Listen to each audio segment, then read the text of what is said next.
तुम लोग आगे निकलो, मैं टिकट लेके आती हूँ। ठीक है।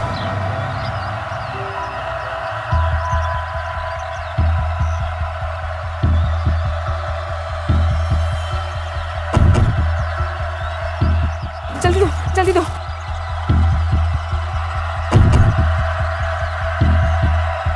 किसी को नहीं बताना, प्लीज। हाँ प्लीज।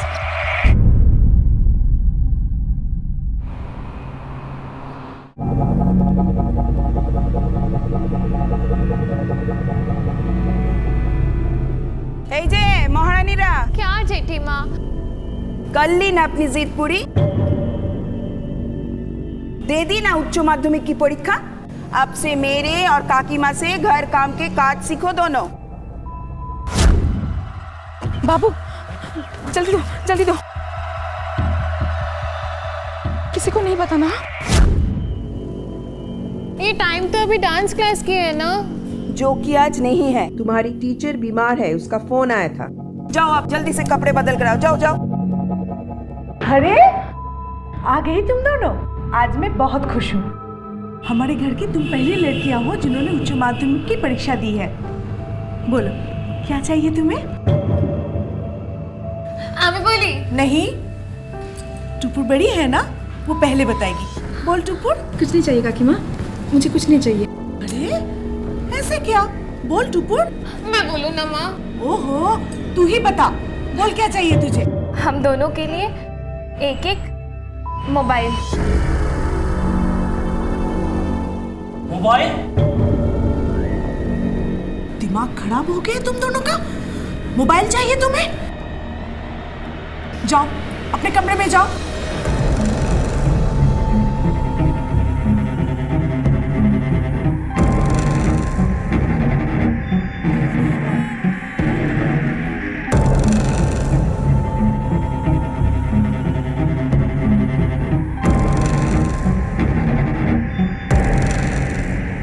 আপনি যে নাম্বারটিতে ডায়াল করেছেন বন্ধ আছে। আপনি যে নাম্বারটিতে ডায়াল করেছেন বন্ধ আছে।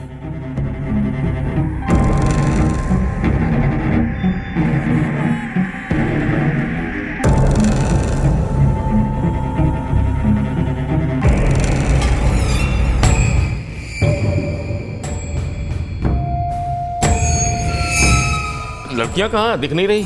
पता नहीं, स्कूल से आने के बाद तो मैंने देखा था, शायद कमरे में होंगी। बोधी, बोधी, वो अपने कमरे में भी नहीं है, ऊपर छत पे भी नहीं है। तो फिर गई कहाँ? वो तो मालूम नहीं। शारदा को बुलाओ। ठीक है, बुला रही।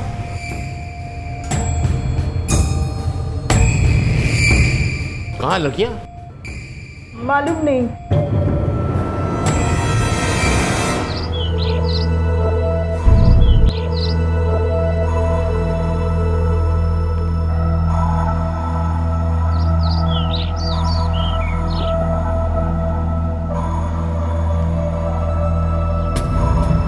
चारू?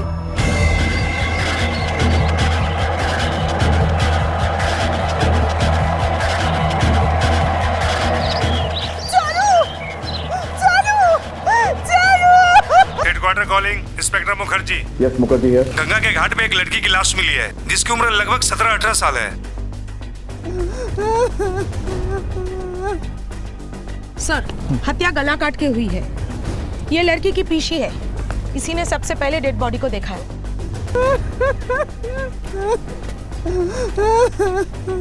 लड़की कौन है? सर, लड़की का नाम चारू है, पिता का नाम रणजय रॉय, वो मृत्युंजय रॉय के छोटे भाई।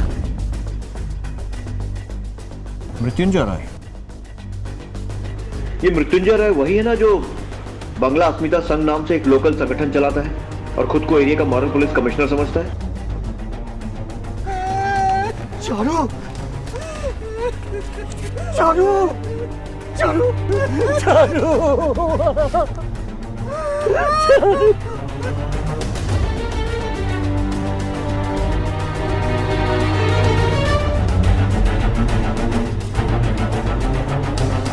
चारू आपकी बेटी है क्या? हाँ। क्या लगता है आपको, कैसे हुआ ये? पता नहीं, कल शाम से या कल रात से पता नहीं था इसका। मतलब आपके घर की लड़की गायब थी और आपको पता ही नहीं कि कब से गायब थी? नहीं, मेरे बेटे की तबीयत अचानक से खराब हो गई थी कल शाम को। उसी को संभालने में लगी थी पूरी शाम। रात होते होते ख्याल आया कि चारू घर में नहीं थी। एक काम करो, फॉरेंसिक टीम बुलवाओ और पंचनामा करके बॉडी को पोस्टमार्टम के लिए भेजो। Okay sir. हमें आपके घर वालों से पूछताछ करनी होगी और घर वालों के अलावा उन सभी लोगों से जिनका चारू से कुछ वास्ता था।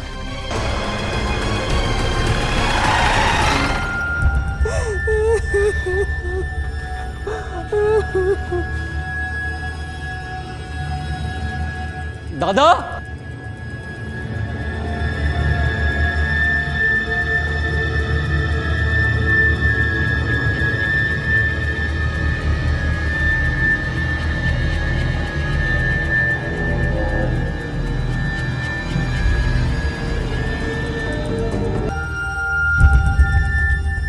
आपने बताया था कि चारू शाम से या रात से गायब थी, फिर आपने उसे ढूंढा होगा, पर ढूंढने पर जब वो नहीं मिली तो पुलिस में रिपोर्ट लिखाने की जरूरत नहीं समझी आपने?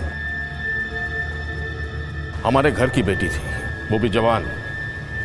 अगर पुलिस में जाते तो लोग तरह तरह की बातें बताते। यही सोचकर मैंने कोई दुश्मन जिसमें शक? किसी में इतनी हिम्मत नहीं कि हमारे परिवार पर हाथ डाल सके। वैसे भी हमने अपनी बेटियों को अपनी आंखों से कभी दूर नहीं होने दिया। उसकी माँ या पीसी, उनकी हर वक्त नजर रहती थी बेटियों पर। बेटियों पर? मेरी भी एक बेटी है, चारू से 6 महीने बड़ी। टुपुर नाम है उसका। कहाँ है वो? यहाँ तो कहीं दिखाई नहीं दे रही।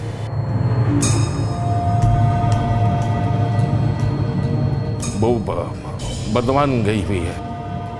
हमारे गुरुजी हैं, वहीं उन्हीं के आश्रम में गई हुई है। अपनी बहन की मौत पर भी नहीं आई? हमने ही खबर नहीं दी। वो एक कठोर उपवास कर रही है 11 दिनों का। अब जो हो चुका सो उसके आने से तो कुछ बदलेगा नहीं, इसलिए मैंने उनके उपवास को खंडित करना उचित नहीं समझा। सर, पोस्टमार्टम रिपोर्ट में कुछ खास नहीं है। क्या लगता है सर, क्या हो सकता है? जिस तरह की फैमिली है, किसी दुश्मन का ही काम लगता है। दोनों भाई अपने संगठन के थ्रू मॉरल पुलिसिंग करते हैं। वैलेंटाइंस डे पर गिफ्ट शॉप या रोजेस की दुकान पर तोड़फोड़ कर देना, या फिर लवर्स पॉइंट पर जाकर लड़का लड़की पर हल्ला बोल देना। अच्छी खासी लिस्ट होगी दुश्मनों की, कोई भी कर सकता है। हाँ सर, आप सही कह रहे हैं। ये शायद कोई अपने का काम है, क्योंकि लड़की की बॉडी पर, हाथ पैरों पर कहीं भी स्ट्रगल के कोई निशान नहीं थे, और गले पर जो वार किया गया था वो भी एकदम क्लीन था, जैसे किसी ने चाकू रखा और चला दिया। अब ऐसा सिर्फ 2 ही केसेस में हो सकता है। या तो लड़की उस कातिल को जानती थी और उसे अपने पास आने दिया, या फिर किसी ने धोखे से पीछे से उसका गला काट दिया। जिस 17 वर्षीय लड़की चारू की हत्या की तफ्तीश चल रही थी, उसे लेकर पुलिस को शक था कि उसकी हत्या एक ऑनर किलिंग का मामला हो सकता है। परिवार से पूछताछ करने पर बातों बातों में उसकी बहन टुपुर का नाम निकल कर आया, जो कि चारू से कुछ ही महीने बड़ी थी और उसके बहुत करीब थी। लेकिन परिवार वालों ने चारू की मौत की खबर टुपुर को नहीं दी थी, और उन लोगों ने ऐसा करने का जो कारण बताया था, वो कारण पुलिस के गले नहीं उतर रहा था। तो तुम दोनों ने उसे जाते हुए नहीं देखा? हाँ, टुपुर को था? वो तो बर्धमान में गई है, गुरुजी आश्रम। बर्धमान गई हुई है, हमारे गुरुजी हैं। जाओ।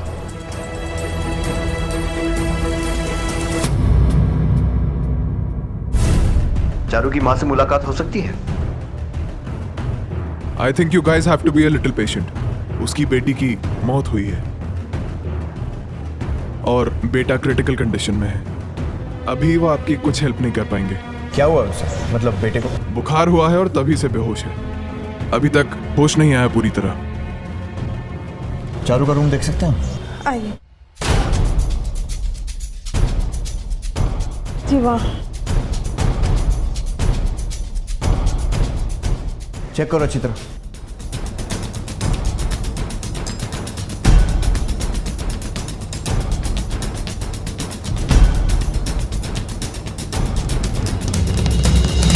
सर, शायद ये दरवाजा बगल वाले कमरे में खुलता है। कौन रहता है इसमें? उधर टुपुर का कमरा है। अभी वो आश्रम में है, इसलिए खाली है। तो क्या रे परिवार झूठ बोल रहा था? क्या टुपुर को लेकर कोई ऐसी सच्चाई थी जिसे वो लोग पुलिस से छिपा रहे थे? क्या टुपुर का चारू की हत्या से कोई संबंध था? और सबसे बड़ा सवाल था कि क्या टुपुर अपने गुरुजी के उसी आश्रम में थी जहां उसका परिवार उसके होने का दावा कर रहा था, या फिर वो कहीं और थी? छोड़ दो मुझे, जाने दो यहाँ से, मुझे जाने दो। गलत दिशा में जा रहे हैं आप लोग। इस घर से कुछ नहीं मिलेगा। खूनी घर से बाहर है, घर में नहीं। चारू के गायब होने की बात समाज के डर से छुपाई थी या फिर कोई और वजह थी? क्या कह रहे हैं आप? और क्या वजह हो सकती है? वो तो आप ही बता सकते हैं। एक क्लू देता हूँ आपको, शायद उसका किसी से प्रेम हुआ और फिर कोई और था जो। जी बिल्कुल नहीं। हमारी घर की बेटियां वो सब नहीं करती, और न ही किसी की हिम्मत हो सकती है कि हमारी घर की बेटियों पर कोई नजरें उठाए। लेकिन ये भी तो हो सकता है कि किसी ने ऐसी हिम्मत दिखाई हो और उसकी हिम्मत देखकर आपकी भतीजी का दिल पिघल गया हो और उस वजह से आपके सम्मान को ठेस पहुंची और बदला लेने के लिए आपने खुद ही। आप हद पार कर रहे हैं इंस्पेक्टर। ऐसा कैसे सोच सकते हैं आप हमारे चारू के बारे में? कैसे इतना बड़ा इल्जाम लगा सकते हैं आप इन पर? कानून की जांच किसी हद और दायरे में रहकर नहीं की जाती मिसेस रॉय। हमारे सवाल आपको तकलीफ पहुंचा रहे होंगे, लेकिन उनका मकसद सिर्फ आपकी भतीजी के कातिल को ढूंढना है, जो कोई भी हो सकता है। सब इंस्पेक्टर मित्रा स्पीकिंग। सर, जहां सुबह उस लड़की की लाश मिली थी, उससे कुछ ही दूरी पर उसी के हम उम्र एक लड़के की लाश मिली है। Over and out. सर, इनका कहना है किसी ने आधा घंटा पहले इस लाश को देखा था, लेकिन कोई पहचानता नहीं है। लगता है किसी और एरिया का होगा। लेकिन खास बात यह है कि इसकी हत्या भी चाकू से गला काट कर की गई है। एक काम करो, फॉरेंसिक टीम को बुलाओ और बॉडी को पोस्टमार्टम के लिए भेजो। सर, उस लड़के की पोस्टमार्टम रिपोर्ट में कुछ खास नहीं है सिवाय टाइम ऑफ डेथ के। लेकिन फॉरेंसिक एक्सपर्ट का कहना है कि दोनों केसेस में, यानी कि चारू और लड़के की, मर्डर वेपन सेम थे।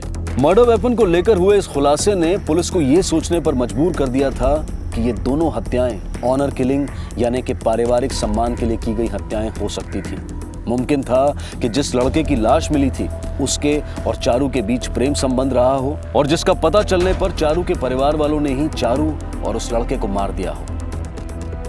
तुमने मृत्युंजय और रंजा के नेबर से बात की, कुछ पता सर? कई नेबर्स ने कुछ ना मालूम होने की बात की है सर, लेकिन एक लेडी है जो चारू के पिछले वाली गली में रहती है। उसने उस रात कुछ देखा था।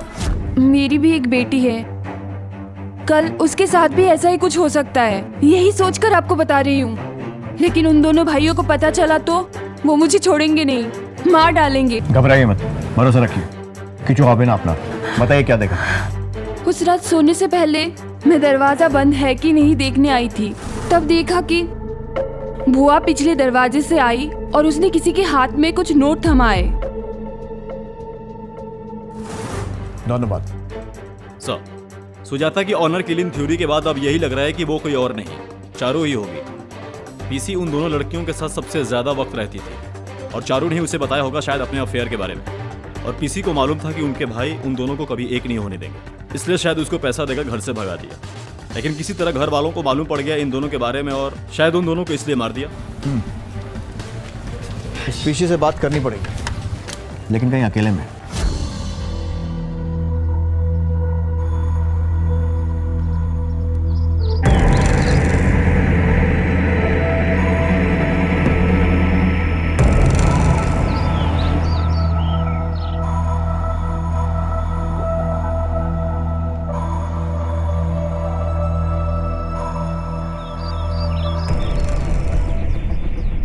सुनिए। आप लोग? जी हाँ, हमें पता चला है कि कुछ है जो आप सबसे छिपा रही हैं, तो हमने सोचा कि आपके इस राज के भागीदार हम भी बन जाएं। क्या बोल रहे हैं आप? मेरे पास क्या है छिपाने के लिए? जिस रात चारू को मारा गया था, घर के पीछे आप किसी से मिली थी। कौन था वो? चारू या फिर वो लड़का जिसे मारा गया? अगर अकेले में यहाँ पर जवाब ना देना चाहें तो आप घर पर भी दे सकती है आपके भाइयों के सामने। नहीं, उन्हें मत बताइएगा।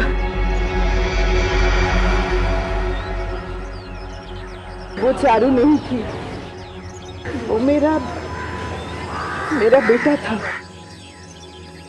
हमारे पुश्तैनी गांव में रहता है वो। कभी कभी आ जाता है मेरे पास। उसे कुछ पैसों की जरूरत थी, लेने आया था। लेकिन इस तरह रात के अंधेरे में सबसे छिपकर? बहन हूँ मैं उनकी, लेकिन वो सिर्फ कहने के लिए। असलियत में घर की नौकरानी से ज्यादा कुछ भी नहीं है। आपको किसी पर शक है? मतलब चारू के साथ किसी को देखा है कभी?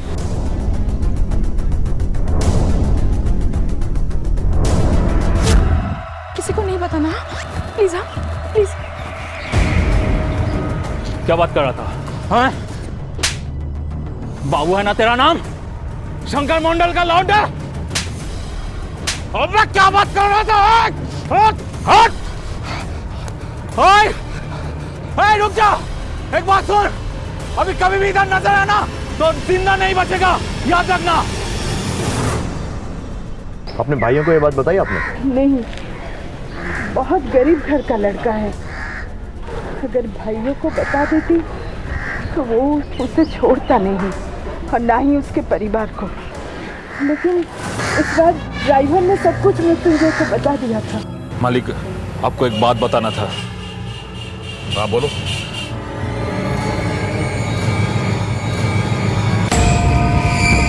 बात तूने पहले क्यों नहीं कही?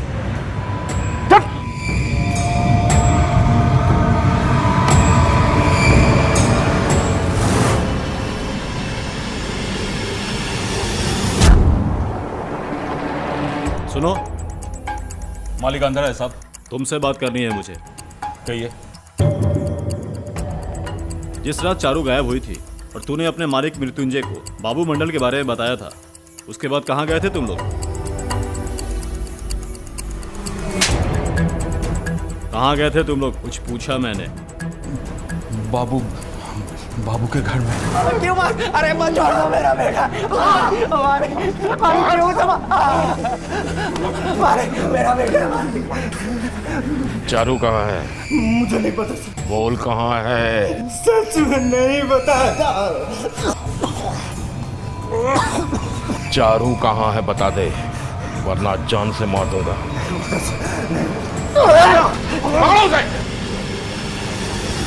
बहुत मारा साहब उन्होंने मेरे बेटे को, तब से वो घर नहीं लौटा है। पता नहीं क्या हुआ है उसके साथ, अभी वो जिंदा है कि नहीं। आपने पुलिस में रिपोर्ट क्यों नहीं लिखाई? ऐसा करते साहब तो वो जान ले लेते हमारी। यही आपका बेटा? नहीं साहब, ये तो बाबू नहीं है। मित्रों, अपने सारे इन्फॉर्मर से कहो इस बाबू मंडल को ढूंढने के लिए। ये लड़का जरूर कुछ ऐसा जानता है जिसे जानना हमारे लिए बहुत जरूरी है। ओके। ये घाट वाली घटना कब की थी? जी परसों की। मतलब परसों तक टुपुर यहाँ थी? तो फिर मृत्युंजय और बाकी घर वालों ने झूठ क्यों बोला कि पिछले एक हफ्ते से वो वर्धमान में है, गुरुजी के आश्रम में? नहीं, वो गुरुजी के आश्रम में नहीं है। तो फिर कहाँ है? चारू जिस रात को गायब हुई उसी रात से टुपुर भी गायब है। चारू, चारू,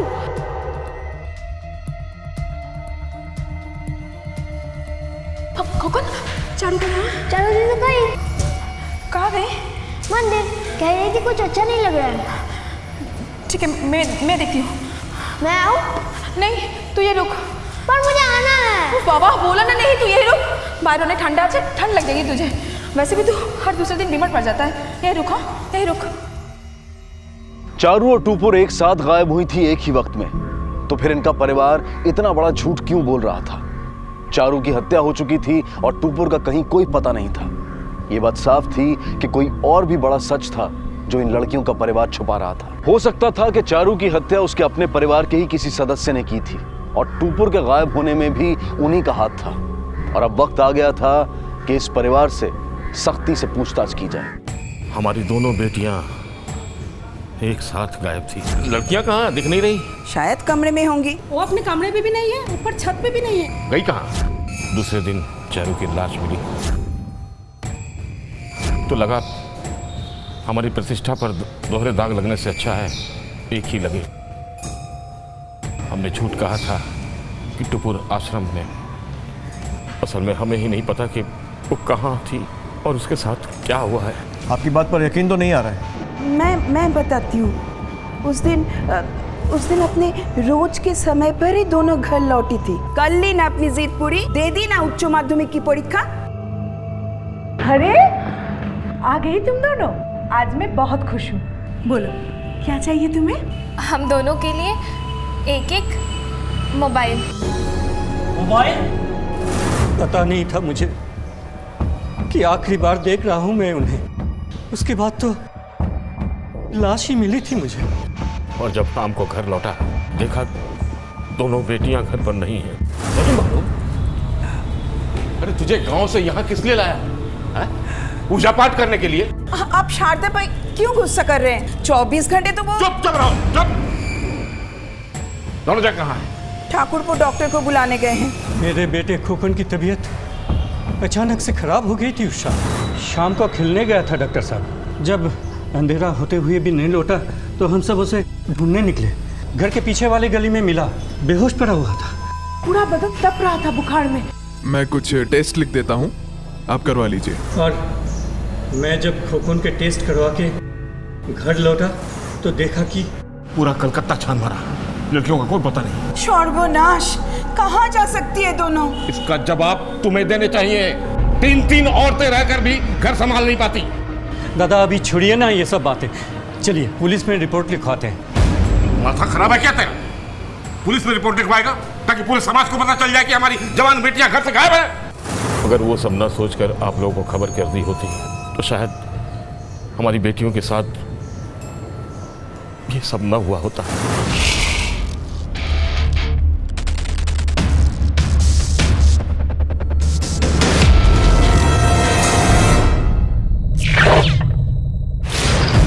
दीदी क्यों कटा गया मेरा दीदी का?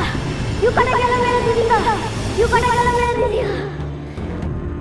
मेरे बेटे खोखन बहुत गहरा सदमा लगा है उसको अपनी दीदी की मौत का। होश में तो आ गया है लेकिन बार बार एक ही बात दोहरा रहे हैं, क्यों काटा है मेरे चारू दीदी का गला? जब चारू की मौत की खबर लगी तब खोखन बेहोश था, उसने चारू की डेड बॉडी भी नहीं देखी है। फिर वो ऐसा क्यों कह रहा है? Maybe you're right. मैं खुद था उसके पास पूरा टाइम, वो बेहोश था और सडनली उसकी तबीयत के बिगड़ने का कोई रीजन नजर नहीं आया मुझे, जबकि सारी रिपोर्ट्स नॉर्मल थी उसकी। पॉसिबिलिटीज है कि उसने कुछ ऐसा देखा होगा जो उसे देखना नहीं चाहिए था और सदमे से उसकी यह हालत हुई होगी। बात कर सकते हैं उससे सीधे इस हालत में? बेहतर है मैं एक चाइल्ड साइकियाट्रिस्ट बुला लेता हूँ। वो देखो, वो जो अंकल है ना मूछ वाले, अगर तुम्हें कोई डराएगा ना, ये अंकल लोग मिलके उनको बहुत मारेंगे और सजा भी दिलवाएंगे, समझे?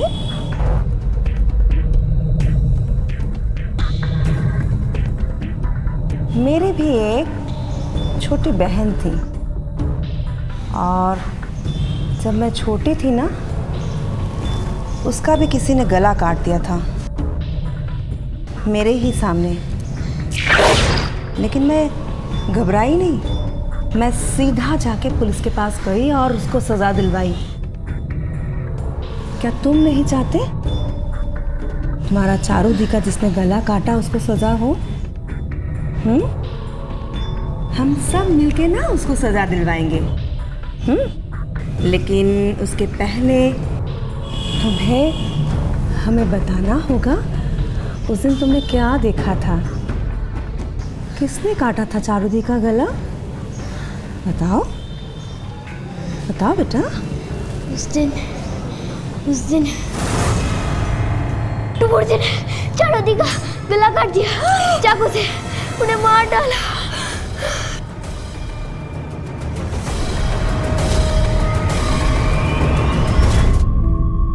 टुपुर ने चारू का गला काटा और उसे मार दिया। खोखन द्वारा किया गया खुलासा बेहद चौंका देने वाला था, लेकिन पुलिस इसे अंतिम सत्य मानने को तैयार नहीं थी, क्योंकि जिन परिस्थितियों में यह बयान सामने आया था उसमें इसके झूठे साबित होने की संभावनाएं कुछ ज्यादा ही थी। चारू की हत्या के ऑनर किलिंग होने का पुलिस का शक अब भी दूर नहीं हुआ था, इसलिए रे परिवार अब भी उनके शक के दायरे में था। यह बहुत मुमकिन था कि चारू के पिता रौंजय और जेठू यानी कि ताऊजी मृत्युंजय ने खोखन पर दबाव डालकर जबरदस्ती उसे बयान देने पर मजबूर किया हो, ताकि इन्वेस्टिगेशन गलत दिशा में चली जाए और वो लोग उन्हें छोड़कर टुपुर की तलाश में निकल पड़े, एक कभी न खत्म होने वाली तलाश में। लेकिन ये सब महज अंदाजे थे और इन्हें सबूतों की कसौटी पर परखे बिना पुलिस किसी को भी क्लीन चिट नहीं देना चाहती थी। मामला अब और पेचीदा हो गया था। ऐसे हालात में सिर्फ एक ही शख्स सच्चाई पर रोशनी डाल सकता था और वो था बाबू मंडल, वो लड़का जिसे आखिरी बार टुपुर के साथ देखा गया था और जिसे तमाम कोशिशों के बावजूद भी पुलिस अब तक ढूंढ नहीं पाई थी। पॉसिबिलिटीज तो बहुत सारी हैं, लेकिन एक्चुअल में क्या हुआ है सिर्फ एक ही आदमी बता सकता है, बाबू मंडल। सर, जिस हुलिया का आपने जिक्र किया था, ठीक वैसा ही एक लड़का हिदुआ पार्क में देखा गया है।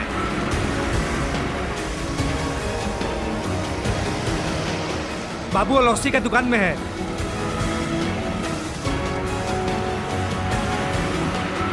बाबू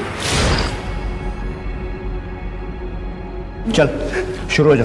मैंने कुछ नहीं किया सर, सच में मैंने कुछ नहीं किया सर। मैंने यही बात उसके बाप से भी बताया था सर, लेकिन उसने मेरी बात नहीं माना सर। वो मुझे मार डालते सर, इसीलिए मैं वहां से भाग के गए थे। शाहरुख खान मरने का पता नहीं मुझे बाद में चला सर, वो भी अखबार पढ़ने के बाद सर। बोलता रहे। सर मैं कुछ नहीं कर, मैं कुछ नहीं जानता सर, कुछ नहीं किया सर। अब मेरा यकीन कीजिए सर, मैं सच बोल रहा हूँ सर आपको। ओ हाँ सर, एक बात याद आया। वो टुपुर के कहने से मैंने एक प्रेगनेंसी किट ला के दी थी सर, बस। Pregnancy kit? हाँ सर, वो घाट पर, उस दिन घाट पर जब उसके ड्राइवर ने मेरे को मारा था सर।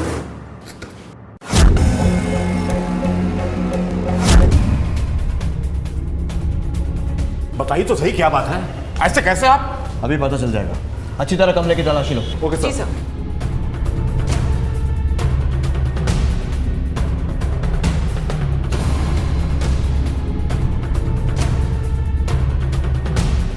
Sir,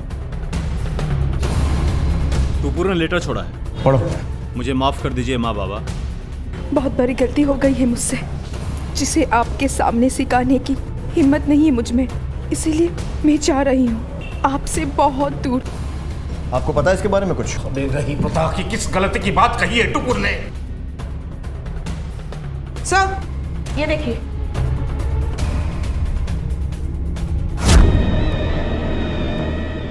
wine? दिमाग खराब हो गया तुम दोनों का? मोबाइल चाहिए तुम्हें? सर, डायल और रिसीव में वही सेम नंबर है। लग तो रहा है कोई लोकल नंबर है। डायल करो। जी सर।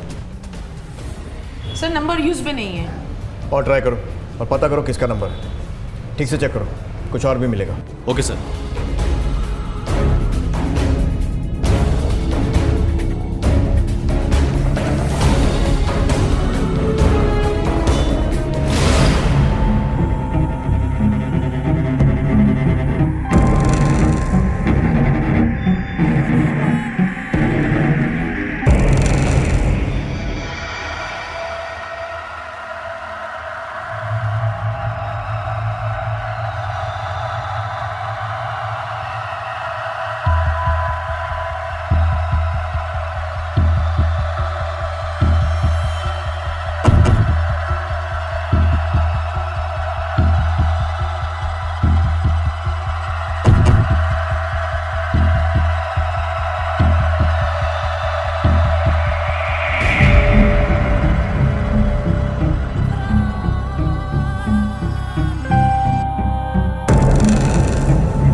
ডায়াল করেছেন বন্ধ আছে। আপনি যে নাম্বারটিতে ডায়াল করেছেন বন্ধ আছে।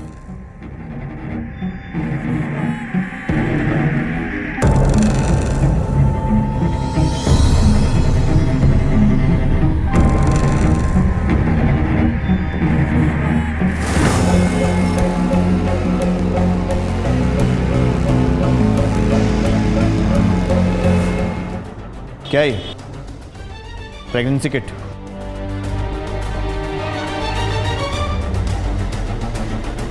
पॉजिटिव।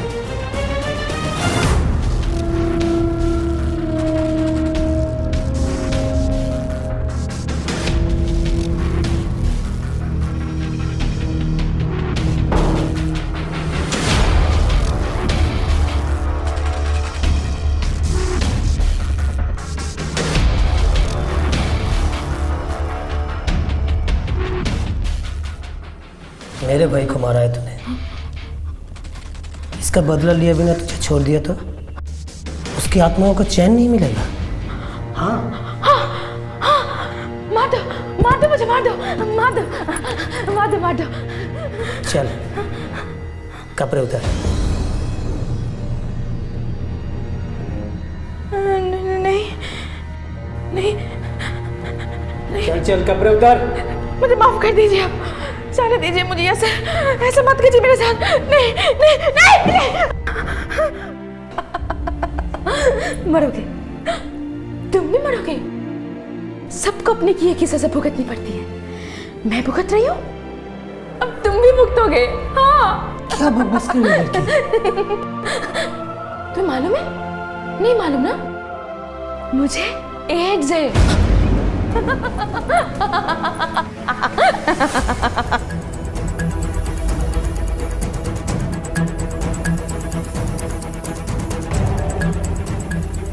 ये वाला सर। सर, टुपुर के मोबाइल में जो नंबर मिला है वो इसी म्यूजिक टीचर के भाई जयंतो के नाम पर रजिस्टर्ड है। जयंतो। जी हाँ, मैं ही हूँ। पर बात क्या है सर? टुपुर का मुझे नहीं पता सर, वो तो मेरी दीदी से डांस सीखती है। अच्छा, टुपुर से फोन पे बातें क्यों करता था? बोल, सीधे सीधे बोल, क्या किया उसके साथ? सर टुपुर और चारू आई थी यहाँ पे मरने वाली रात से पहले, लेकिन सर वो दोनों चली गई थी और उसके बाद मुझे नहीं पता सर उन दोनों के साथ क्या हुआ। टुपुर और चारू दोनों क्या आई थी यहाँ? उन दोनों से रिलेशन था मेरा, मगर मैं उन दोनों से एक को लेकर भी सीरियस नहीं था, बस टाइम पास। मैंने बहुत कोशिश की उनसे पीछा छुड़ाने की, लेकिन सर वो दोनों मुझसे चिपक गई थी, मान ही नहीं रही थी रिश्ता तोड़ने के लिए सर। और इसलिए दोनों को मार दिया? नहीं सर, मैंने नहीं मारा सर। मैंने एक प्लान बनाया, वायरल हो ही रहा था मुझे। मैंने दीदी से कहा मुझे गाँव छोड़ दे, लेकिन सर मेरी तबीयत खराब है ये सुन के वो दोनों यहाँ चली आई थी और मेरी सारी सच्चाई खुल गई थी सर। क्यों जयंतो, तुम तो कहते थे कि तुम कभी नहीं जाओगे छोड़ के मुझे, शादी करोगे मुझसे, तो फिर क्यों? मैं मजबूर हूँ चारू, जाना ही होगा मुझे और कोई रास्ता नहीं है मेरे पास। प्लीज जयंतो, प्लीज ऐसा मत कहो, मैं जी नहीं पाऊंगी तुम्हारे बिना। तुमने कहा था ना हम लोग शादी करेंगे, घर बसाएंगे, तो फिर क्यों नहीं? चलो मेरी बात सुनो, मैं तुम्हारे बिना जी नहीं पाऊंगी, छोड़ करना।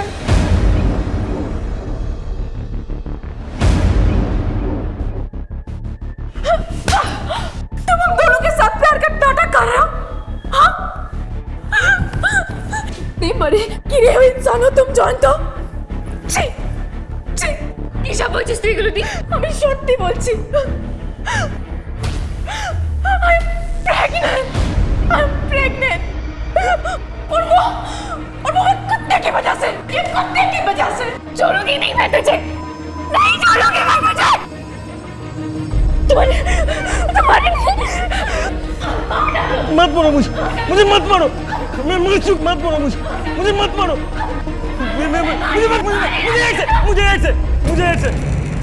मुझे एड्स है। क्या? और कोई तरीका नहीं सूझा सर मुझे उनसे पीछा छुड़ाने का, और उन्हें यह भी पता चल चुका था कि मैं उन दोनों के साथ, तो मैंने बोल दिया कि मुझे एड्स है। और ये सुनने के बाद वो दोनों यहाँ से चली गई थी सर, और उसके बाद मुझे सच में नहीं पता उन दोनों के साथ क्या हुआ था सर। तो मासूम लड़कियों की जिंदगी खराब करने के बाद खुद की नई जिंदगी शुरू करने का सोच रहा था ना? अब मैं देखता हूँ कि तेरी जिंदगी जेल में बीते।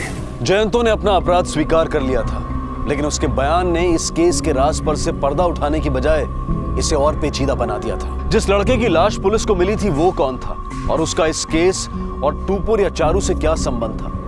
क्या उसके कत्ल में भी उसी मर्डर वेपन का इस्तेमाल किया गया था जिससे चारू का गला काटा गया था? और टुपुर कहाँ है, किस हाल में है? वो जिंदा भी है या उसका भी कत्ल कर दिया गया है? और सबसे बड़ा सवाल, चारू की हत्या क्यों हुई, क्यों काटा गया उसका गला?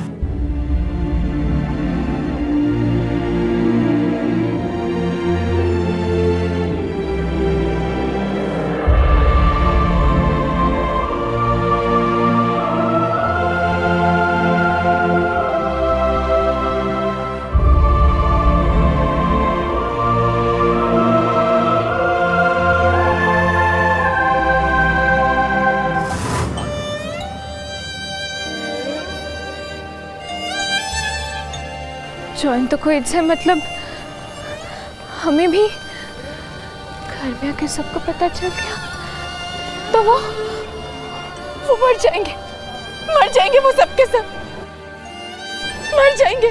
तो हम क्या करें अभी?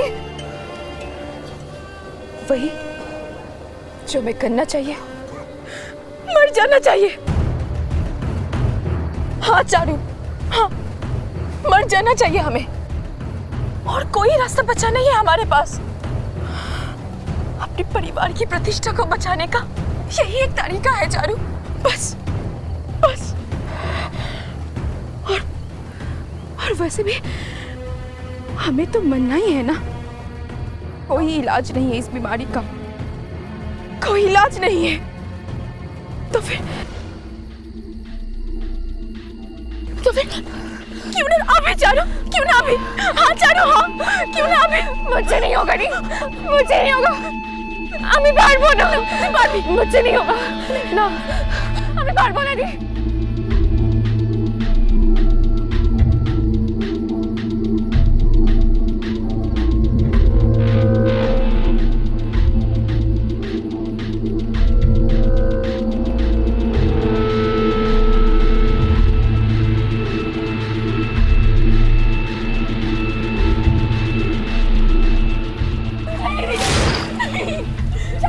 मुझे नहीं होगा चारू, चारू मेरी बात सुन, चारू नहीं होगा, चारू मेरी बात सुन, चारू मेरी बात सुन, चारू हमें ये करना ही है चारू, हमारे परिवार के लिए चारू, उनकी इज्जत के लिए चारू। हमारे पास और कोई रास्ता बचा नहीं है चारू, तो समझते क्यों नहीं चारू? चारू सुन, चारू सुन, चारू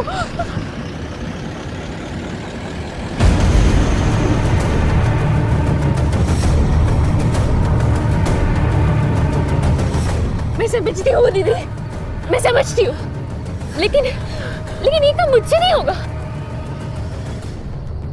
आप करो, ये काम आपको करना होगा। मेरे पहले होगा कि चारू, चारू सोचो मत भी, हमारे परिवार का सवाल है ना, हमारे परिवार का इज्जत का सवाल है ना। मेरे पहले होगा कि मार डालो मुझे, मार डालो।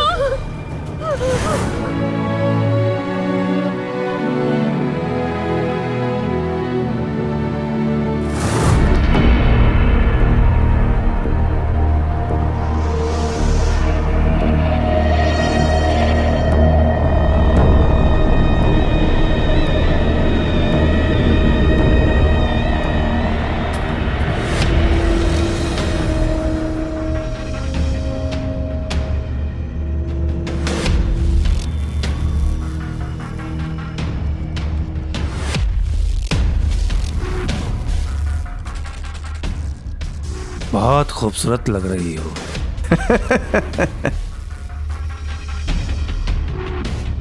चल कपड़ा उतार। क्या कर रहे हैं आप? हाँ? मुझे एड्स हुआ है, मुझे एड्स हुआ है। मालूम है मुझे एड्स हुआ है।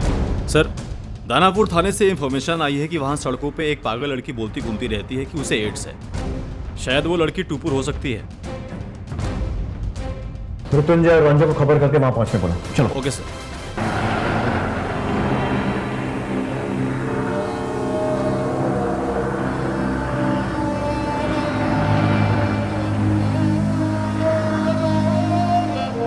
टूपुर, टूपुर। नहीं बेटा, नहीं बेटा, टूपुर, क्या हुआ तुझे? टूपुर, टूपुर प्लीज, टूपुर, टूपुर, कुछ बाबू, टूपुर, टूपुर, मुझे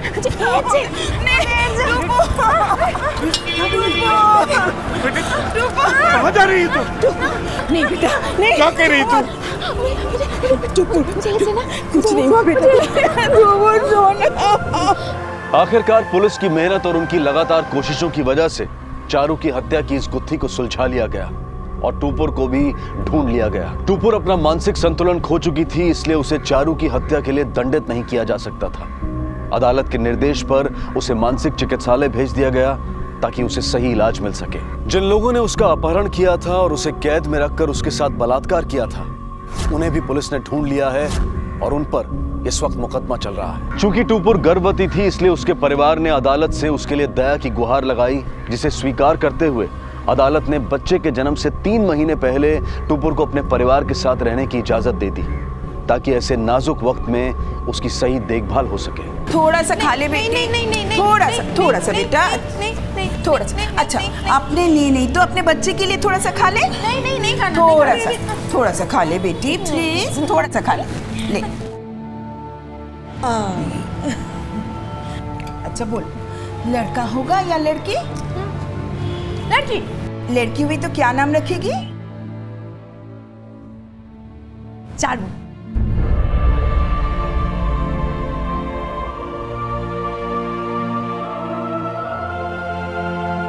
चारू और टूपुर के साथ जो हुआ उसके बारे में सोचकर ही रूह कांप उठती है। लेकिन इन दोनों मासूम लड़कियों की जिंदगी की बर्बादी का जिम्मेदार क्या सिर्फ जयंत तो है?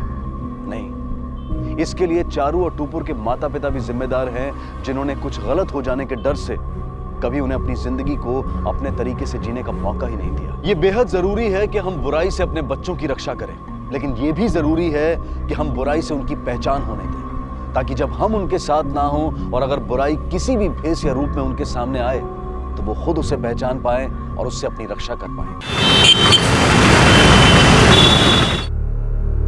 क्या कंप्लेंट लिखानी? सर मुझे मेरी आई की मिसिंग कंप्लेंट लिखानी। क्या नाम है तुम्हारी आई का? सर नीलिमा मोरे। उम्र? सर 40 साल। कोई फोटो लाए हो? जी सर। कब से लापता है तुम्हारी आई? सर एग्जैक्ट डेट तो नहीं पता, पर कुछ दिनों से उनका फ़ोन नहीं लग रहा है।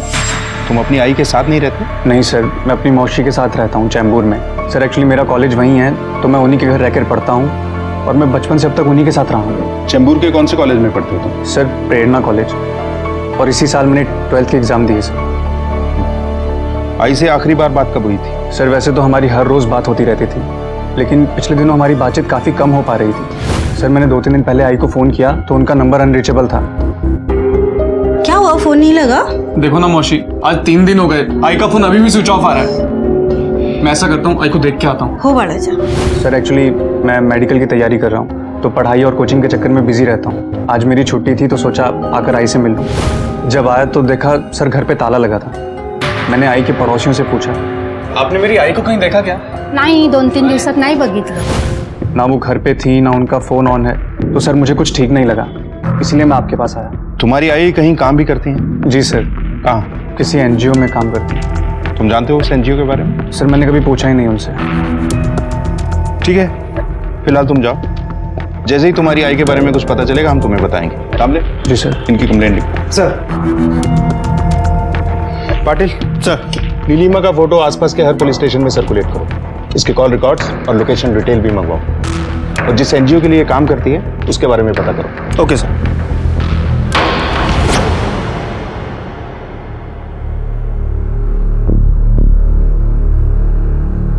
आई, मैंने जय की मम्मी से एडवांस के बारे में बात कर लिया है और शायद कल तक मिल भी जाएगा। आई, काय झालं? तू ठीक तो है ना? तेरे बाबा का फोन आया था।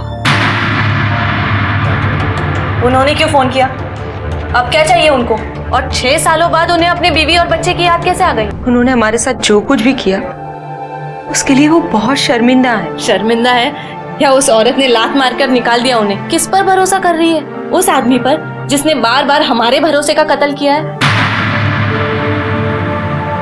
बाड़ा, कभी कभी इंसान को अपनी गलतियों का एहसास होता है, और ऐसे में अगर वो इंसान अपनी गलतियों का प्रायश्चित करना चाहे तो उसे एक मौका देना चाहिए ना। कोई मौका देने की जरूरत नहीं। वो इस घर में नहीं आएंगे मतलब नहीं आएंगे, और ये फैसला मैंने आज नहीं किया है, उसी दिन कर लिया था जिस दिन वो हमें छोड़ के चले गए थे। वो दिन तो याद है ना तुझे? अरे रुकिए ना। क्या? 16 साल हो गए हमारी शादी को, 14 साल की बच्ची है हमारी। आज तक आपसे कुछ नहीं बोली। मैं ये सोचती थी कि आप चाहे रात किसी के भी साथ बिताइए, लेकिन सुबह होते तो घर आते। लेकिन आज आप उस बाजार औरत के साथ रहने जा रहे हैं, अपनी बीवी और बच्ची को छोड़ के। मेरी जो मर्जी होगी करूंगा, मेरे रास्ते में मत आ।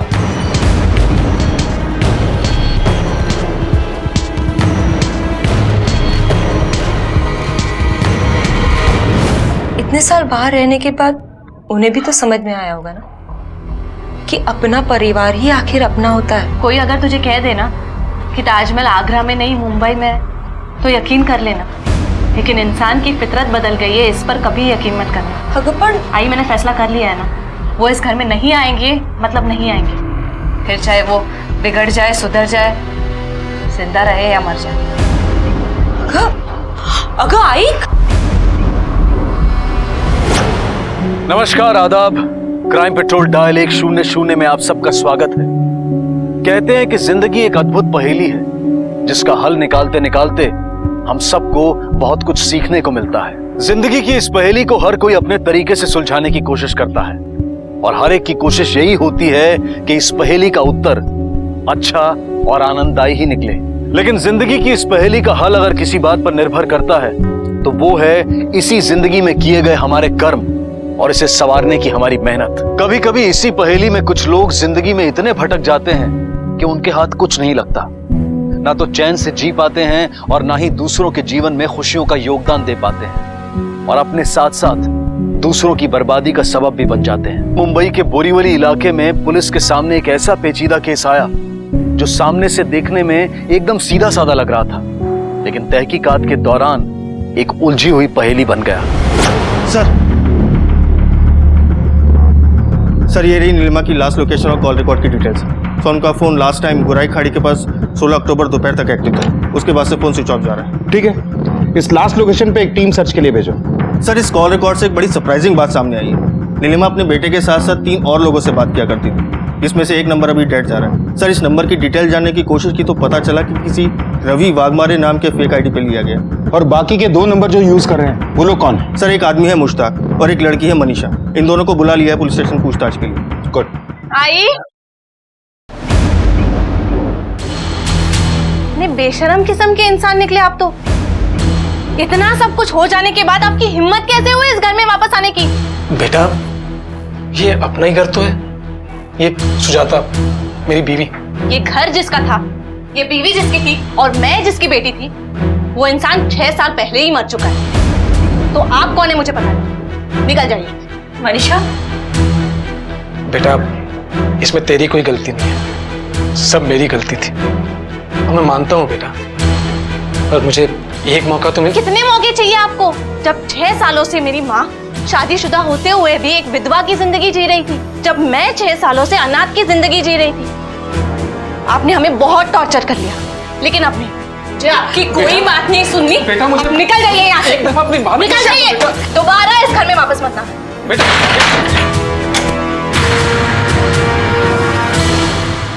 साहब इसको तो मैं अच्छी तरह से जानता हूँ साहब, ये तो नीलिमा है, ये वो बोरीली चाल है ना, वहाँ पे रहती है। ये तो हम भी जानते हैं कि तू इसे जानता है, दिन में 36 बार कॉल करती थी तुझे।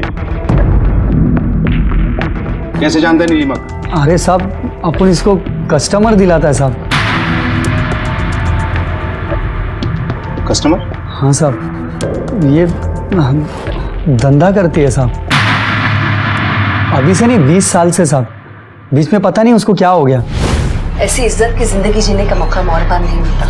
मैं सब धंधे से दूर जाना चाहती हूँ। अरे इतने लंबे समय तक जितना अच्छा धंधा तेरा चल रहा है ना, उतना किसी का नहीं चलता है। कब तक ऐसे कटी पतंग की जिंदगी जीऊं मैं? कोई सहारा भी तो चाहिए ना।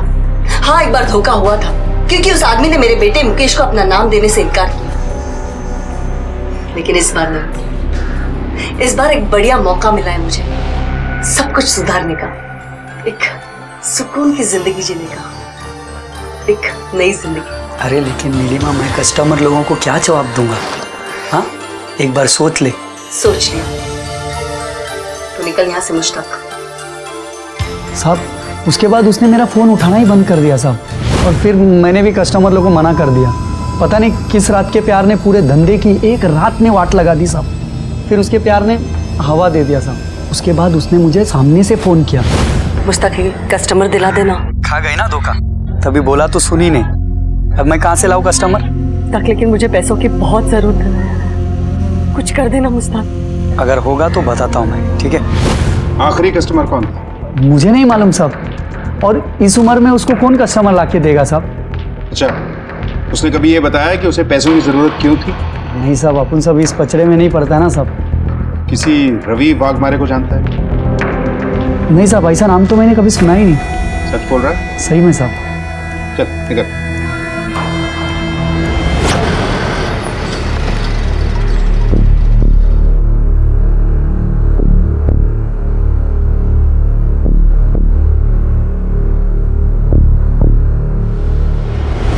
हाँ सर, मेरा मिलना हुआ था नीलिमा जी से। एक्चुअली मेरे कॉलेज का प्रोजेक्ट था, जिसकी वजह से मैं ऐसी औरतों का इंटरव्यू कर रही थी जो पैसों के लिए कॉम्प्रोमाइज़ करती हूँ, उनके बारे में जान रही थी ताकि मैं अपना प्रोजेक्ट कंप्लीट कर पाऊँ।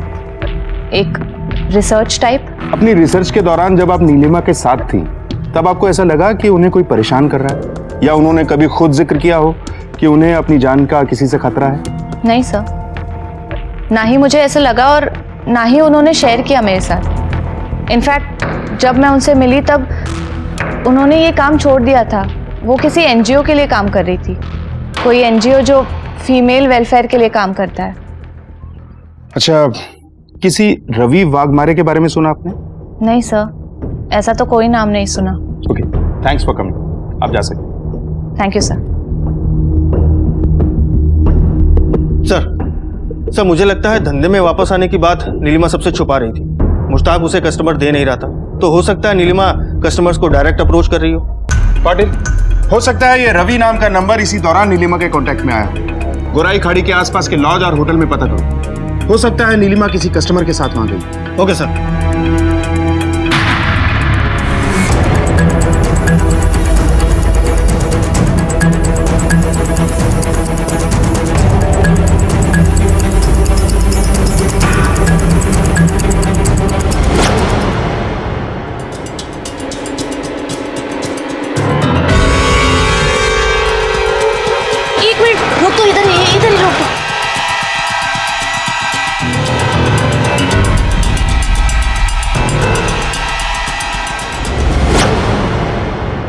हाय गो, कितना काम करती है तू?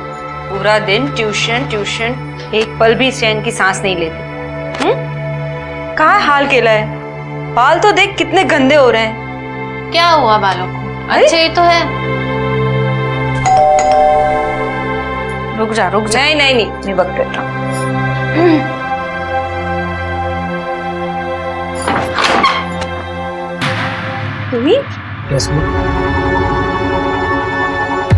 अरे प्रॉब्लम क्या है आपकी? क्यों बार बार यहाँ चले आ जाते हो? चाहिए क्या आपको? मुझे मेरा परिवार वापस चाहिए बेटा। कौन सा परिवार?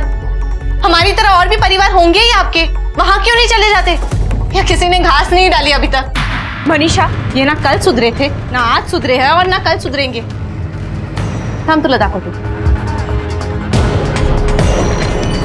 ये आजी का फोटो है। तुझे दिखाना नहीं चाहती थी, तेरी आंखों पे जो पट्टी लगी है ना, उसको निकालने के लिए तेरा ये देखना जरूरी है।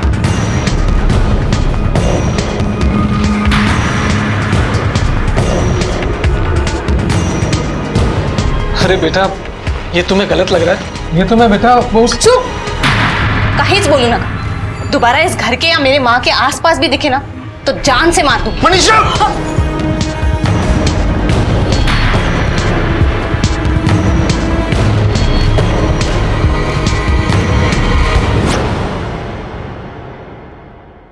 बाळा, काय झालंय तुला?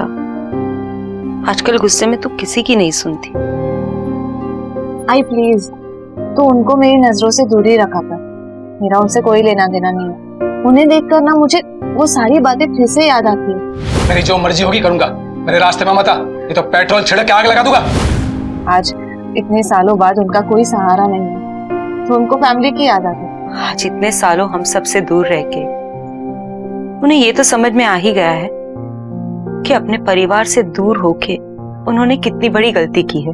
उनका उस औरत से मन भर गया होगा और अय्याशी करने के लिए पैसे खत्म हो गए होंगे। अब बीमारी पकड़ेगी तो कोई तो चाहिए ना देखभाल करने के लिए। तेरी शादी हो जाएगी, तू ससुराल चली जाएगी, तब मेरी देखभाल कौन करेगा? मैं। और कौन करेगा? मतलब अपने ससुराल में रह के तू मेरी देखभाल कैसे करेगी? मैं उसी लड़के से शादी करूंगी जो तुझे भी माँ सम्मान प्यार देगा, तेरी भी उतनी ही केयर करेगा और हम दोनों को कभी अलग नहीं करेगा।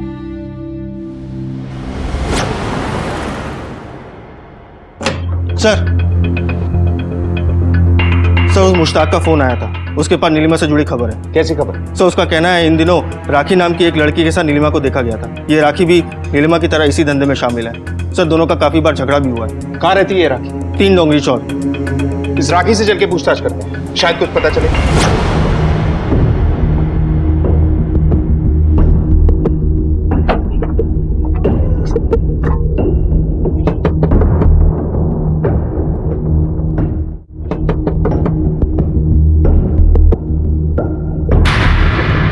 नीलिमा के साथ तुम्हारा झगड़ा क्यों हुआ था? अरे साहब एडी है वो, 40-42 की उम्र हो गई और मुझे कहती है कस्टमर लाके दो। मैं कहाँ से कस्टमर लाके देती उसे? मैंने पूछा कि तुम्हारा उसके साथ झगड़ा क्यों हुआ? साहब मैंने उसे देखा था अपने कस्टमर से बात करते हुए। मैंने उसे बहुत बार मना किया। मैंने कहा ना कि मेरे कस्टमर से दूर रहना। उम्र ढल गई तेरी, चल निकल यहाँ से। चुप कर, तेरा ही कस्टमर ना मेरे पास आया था। मेरा कस्टमर है, चल निकल यहाँ से। इसके बाद भी नीलिमा नहीं मानी, उसने तेरे 2-4 कस्टमर तोड़ ही लिए, तो बहुत गुस्सा आया होगा ना तुझे? कहाँ है नीलिमा? किसके साथ मिलके गायब किया उसे? मैंने नहीं मारा उसे, मेरे धंधे की कसम साहब, मुझे नहीं पता वो कहाँ है। आई शपथ। अभी हम जा रहे हैं, लेकिन तू शहर छोड़ के मत जाना। साहब मेरे कानों को एक खबर लगी, अगर आपको है तो बताऊं? कैसी खबर? मैंने सुना है कि नीलिमा को पैसे की जरूरत है, इसलिए आजकल वो एक लड़की की डील कर रही है। ठीक। नीलिमा जिन जिन लड़कियों के साथ कांटेक्ट में थी, मुझे उन सबके नंबर चाहिए फौरन। Okay sir.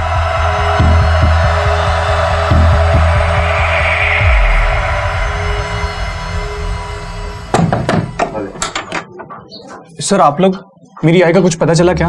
मुकेश, तुम्हें जरा भी अंदाजा है कि तुम्हारी आई काम क्या करती है? जी सर। सर वो पैसों के लिए दूसरे मर्दों के साथ। सर इससे मुझ पे और मेरे करियर पे कोई असर ना हो, इसलिए उन्होंने मुझे हमेशा अपने से दूर रखा।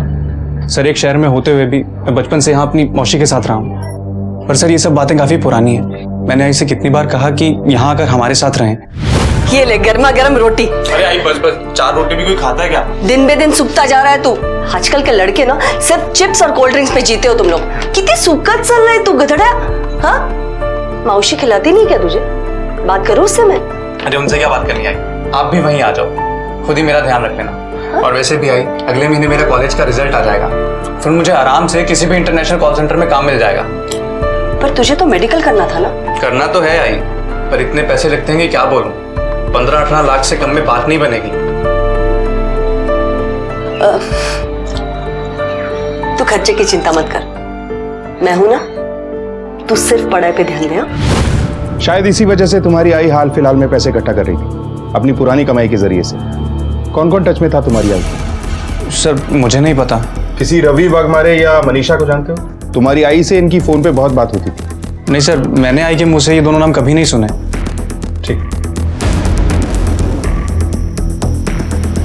सर शायद पैसों की जरूरत ने नीलिमा को वापस से उसी दलदल में खींच लिया होगा, लेकिन ये रवि वाघमारे इस नाम की फेक आईडी वाला नंबर कौन यूज कर रहा होगा? सर पाटिल, हो सकता है किसी से कोई पुरानी दुश्मनी हो सकता है इस मुश्ताक ने कोई कांड किया।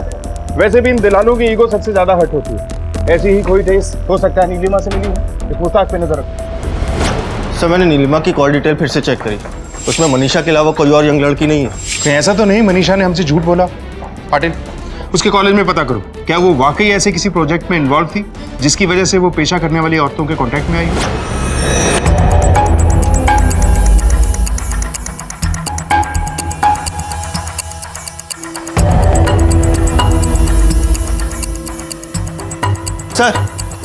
सर मैंने कॉलेज अथॉरिटी से बात की थी। सर वहाँ के टीचर्स और स्टूडेंट का कहना है कि मनीषा ऐसे किसी भी प्रोजेक्ट में इन्वॉल्व नहीं थी जिसमें उसको देह व्यापार से जुड़ी औरतों से मिलना पड़े।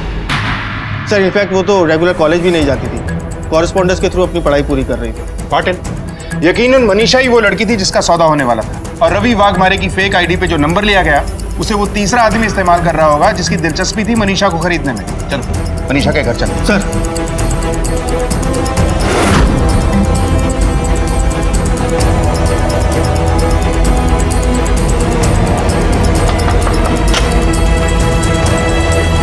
मनीषा यहीं रहती है?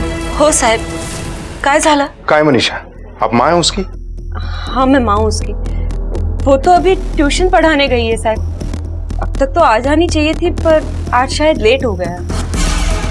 अच्छा, वो किन किन स्टूडेंट्स को ट्यूशन पढ़ाती है? साहब, मैंने एक डायरी में सब लिख के रखा है। मैं आंटी साहब, इसी डायरी में मैंने सब कुछ लिखा है कि वो कहाँ ट्यूशन पढ़ाने जाती है, कितने बजे जाती है।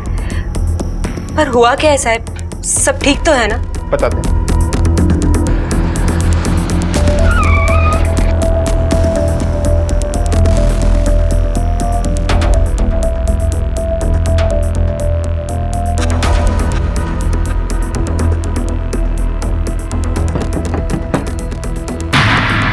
जी, हमें मनीषा के बारे में जानकारी चाहिए। क्या मनीषा आज आपके बेटे को ट्यूशन पढ़ाने आई थी? नहीं सर, वो तो 2-3 दिन से नहीं आई। जब मैंने उसको फोन किया था तो वो बोल रही थी कि वो बीमार है। अच्छा, आखिरी बार कब बात हुई थी आपकी उससे? कल ही बात हुई थी उससे सर मेरी। सर, मनीषा जिन जिन जगह ट्यूशन पढ़ाने जाती थी वहाँ उसने झूठ कह रखा था कि वो बीमार है, लेकिन उसकी माँ को यही लगता था कि वो ट्यूशन पढ़ाने जाती है। वहीं दूसरी ओर जब वो हमें मिली तब भी उसने झूठ कहा कि वो नीलिमा से किसी प्रोजेक्ट के सिलसिले में मिली थी। अब सर, इन सारे झूठों के बाद तो एक ही बात साफ होती है कि दाल में काला नहीं बल्कि पूरी दाल ही काली है। पाटिल, मनीषा का कॉल डिटेल और लोकेशन चेक करो। आसपास के हर पुलिस स्टेशन में इसका फोटो सर्कुलेट करो। मुझे लगता है लोकेशन की डिटेल से हमारी आधी पिक्चर तो क्लियर हो ही जाएगी। जरूर नीलिमा की लास्ट लोकेशन पे इस मनीषा का फोन भी एक्टिव मिलेगा। जहां नीलिमा का सच पुलिस के लिए शॉकिंग था, वहीं उसकी गुमशुदगी कई सवाल लिए खड़ी थी। अपने बेटे को आगे पढ़ाने की चाह में और एक नई जिंदगी जीने की उम्मीद में वो अचानक कहां गायब हो गई थी। दूसरी तरफ मनीषा की कोई खबर नहीं थी। मनीषा को अपना पिता सुनील फूटी आंख नहीं सुहाता था। आखिर क्या कनेक्शन था मनीषा और नीलिमा के बीच? ये दोनों एक दूसरे के कांटेक्ट में कब, कैसे और क्यों आई थी? कहीं मनीषा की गुमशुदगी के पीछे उसके रिश्तों की कड़वाहट तो नहीं थी? पुलिस मनीषा और नीलिमा दोनों की खोज में लगी थी। सर, आपका शक सही निकला। सर, 16 अक्टूबर को मनीषा का फोन की लोकेशन ठीक उसी खाड़ी के पास थी जहाँ पे नीलिमा के फोन की लास्ट लोकेशन थी। बट एक बात तो क्लियर है, ये नीलिमा और मनीषा के तार जुड़े हुए हैं। सर, हो सकता है पहले नीलिमा ने अपने आप को अंडरग्राउंड किया हो और उसके बाद मनीषा को किसी के हाथों बेच दिया हो।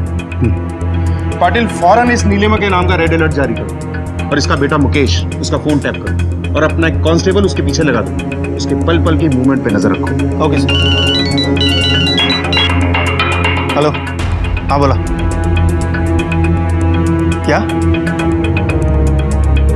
सर, पेट्रोलिंग टीम को एलटी रोड नाले के पास एक लाश मिली है।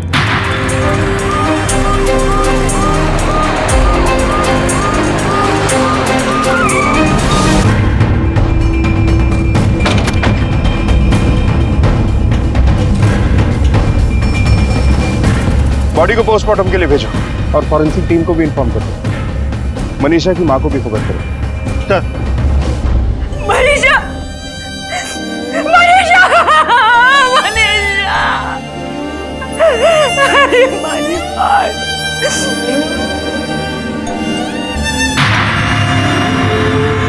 सुजाता जी, हम जानते हैं कि सवाल जवाब करने के लिए सही समय नहीं है। आपने अपनी बेटी खोई, लेकिन हो सकता है कि आपका एक जवाब हमें वो क्लू दे दे जिसकी वजह से आपकी बेटी के कातिल जेल की सलाखों के पीछे हो। क्या मनीषा की किसी से कोई दुश्मनी थी, या कोई ऐसा जिसे मनीषा नापसंद करती थी? क्या कभी उसने किसी नीलिमा नाम की औरत के बारे में आपको कुछ बताया? बाजी, मनीषा अपने आप में खुश रहने वाली और अपने काम से काम रखने वाली लड़की थी। पढ़ाई और ट्यूशन के अलावा उसका दिमाग कहीं चलता नहीं था। किसी से ज्यादा घुलना मिलना उसे बिल्कुल पसंद नहीं था। एक फिक्स ऑटो वाला था, उसी की रिक्शा में वो आया जाया करती थी, पर काम खत्म करते ही वो तुरंत घर आ जाती थी। सर, फिक्स रिक्शा वाला? मनीषा कहीं भी उसी के साथ आया जाया करती थी। उसका नाम अमित है। कोई और ऐसा जिसे मनीषा नापसंद करती हो? सुनील, मनीषा के बाबा सुनील, उनसे मनीषा की कभी नहीं बनी। इतना जबरदस्त झगड़ा हुआ था उन दोनों में। मनीषा ने सामान के साथ सुनील को घर से बाहर कर दिया था। सुनील का तो हाथ भी उठ जाता, पर उन्होंने अपने आप को रोक दिया। ये सुनील कहाँ रहता है?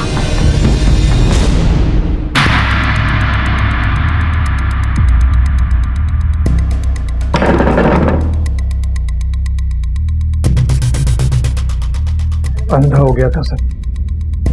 मैंने जो गलती की, भगवान वो किसी और से ना करे।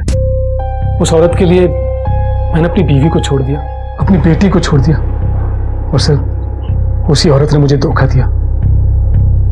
उसके बाद ही मुझे समझ आया। लेकिन सर मनीषा नहीं चाहती कि मैं उनकी जिंदगी में वापस आऊं। उसने मुझे घर से धक्के देके निकाल दिया। सोचा था सर इतने सालों की नफरत है कम हो जाएगी, लेकिन हुई नहीं और उसने मुझ पे हमला करवा दिया।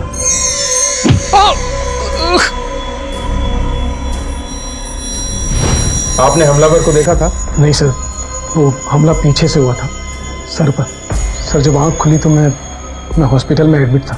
और सर जब मैंने इस बारे में मनीषा से बात की तो पर के हाथ जोड़ता हूँ, पाँव पड़ता हूँ, बेटा मुझे एक मौका दे दे बेटा, मैं तुम लोगों के बिना नहीं रह सकता बेटा। अगर दोबारा मेरी आई की जिंदगी में या मेरे घर में आने की कोशिश की तो मैं पुलिस में कंप्लेंट कर दूंगी कि आपने मेरा रेप करने की कोशिश की। फिर जिंदगी भर हवालात में सड़ते रहना। वो बहुत जुनूनी लड़की थी सर, कुछ भी कर सकती थी। इसलिए तुमने एक बार में ही उससे छुटकारा हासिल कर लिया? नहीं सर मैं उससे बहुत प्यार करता हूँ, मेरी बच्ची है सर मैं उसे क्यों मारूंगा? और फिर सर वो गलत भी तो नहीं थी। मेरे ही पाप मेरा पीछा नहीं छोड़ रहे। चलो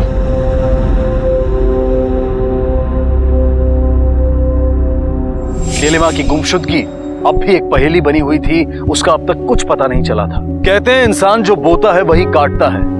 सुनील ने रिश्तों की अहमियत को कभी नहीं समझा और उसमें इतनी कड़वाहट घुल गई कि जहर का रूप ले लिया। सुनील पर हुआ हमला क्या एक सच्चाई है या फिर ये एक नाटक है? जैसे जैसे केस आगे बढ़ रहा था कई खुलासे हो रहे थे, लेकिन कुछ राज अब भी ऐसे थे जो सर छिपाए हुए थे। पुलिस ने कोई दिशा नहीं छोड़ी। सर ये सुनील तो पूरा दिवालिया हो चुका था। इसे उस घर में शेल्टर चाहिए था जो कि मनीषा के रहते पॉसिबल था नहीं। हो सकता है इसी वजह से उसने उसे अपने रास्ते से हटा दिया। पाटिल ये सुनील मनीषा से कनेक्टेड था और मनीषा नीलिमा से। चलो मान लेते हैं कि सुनील ने ही मनीषा का कत्ल किया, तो नीलिमा कहाँ है? उसकी लास्ट फोन लोकेशन से भी हमारे हाथ में कुछ नहीं लगा। इस सुनील की कॉल और लोकेशन डिटेल्स निकालो, इस पे अच्छे से नजर रखो। इसकी दिनचर्या क्या है, कहाँ जाता है, किस किस से मिलता है, इसके हर मूवमेंट को ट्रैक करो।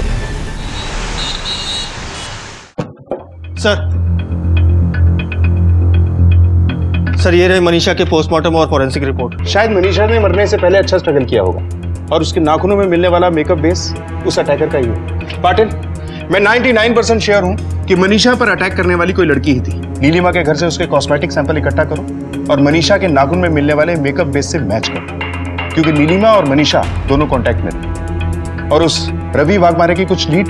नहीं सर। और वो ऑटो ड्राइवर जिसके साथ मनीषा आती जाती थी, उसका कुछ पता चला?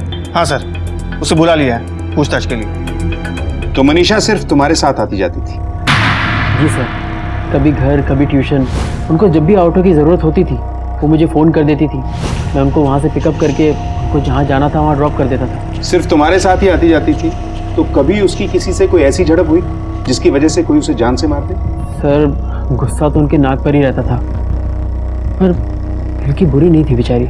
अरे वाह, तो तुमने बीएमएस किया हुआ है, फिर तुम ये रिक्शा क्यों चला रहे हो?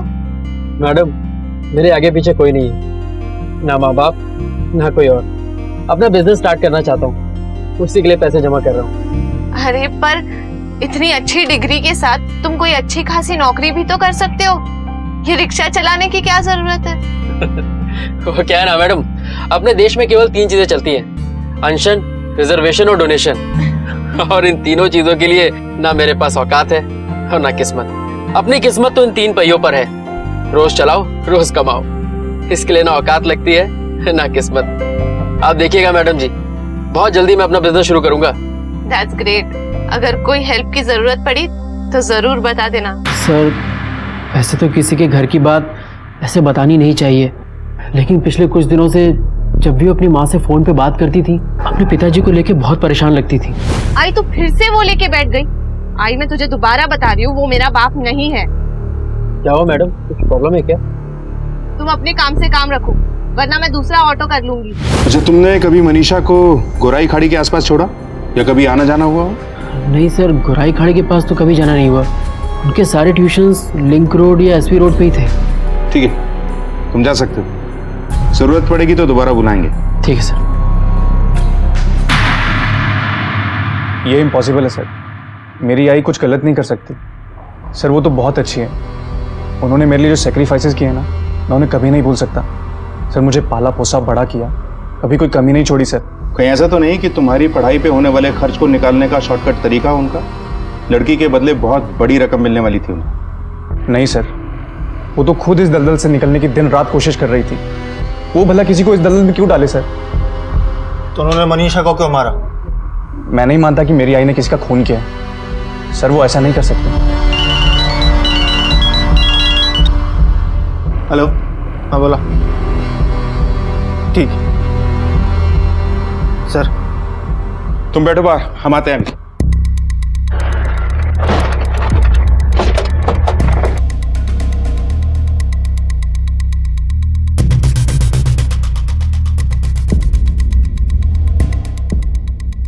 विक्टिम की बॉडी देखकर लगता है कि ये भी नीलिमा की उम्र की ही होगी। बॉडी को पोस्टमार्टम के लिए भेजो और नीलिमा के बेटे मुकेश को आइडेंटिफिकेशन के लिए बुलाओ।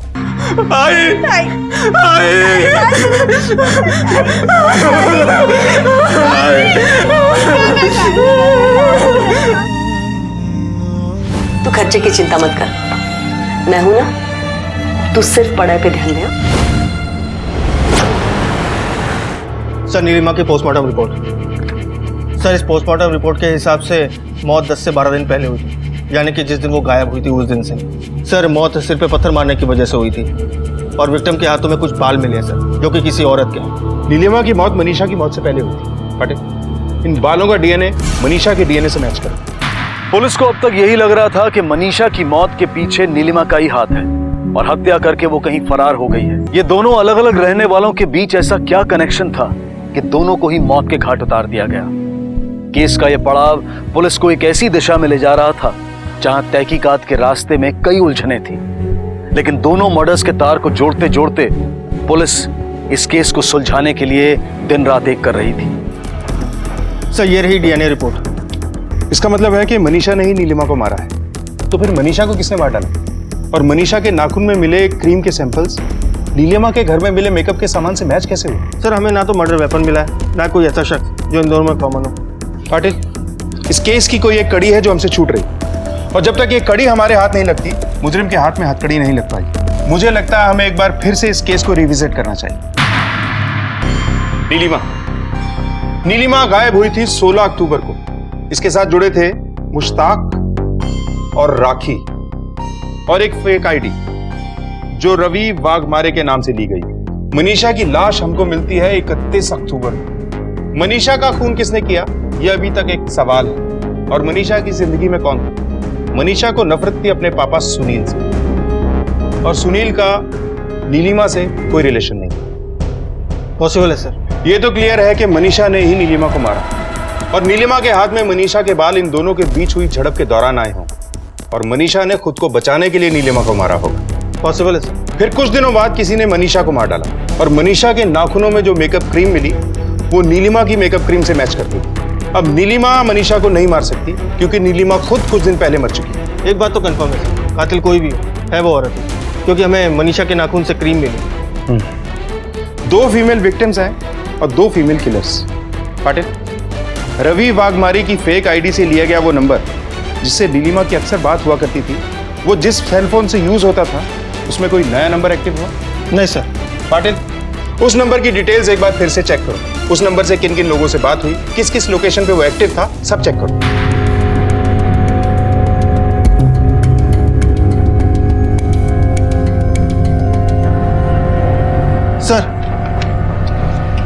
सर इस रवि वाघमारे नाम की फेक आईडी से लिए गए नंबर से अक्सर नीलिमा को कॉल किया जाता था। सर एक और नंबर है जो किसी और का, जिसके नाम पर भी ये नंबर है उसकी कुंडली निकालो। Okay sir.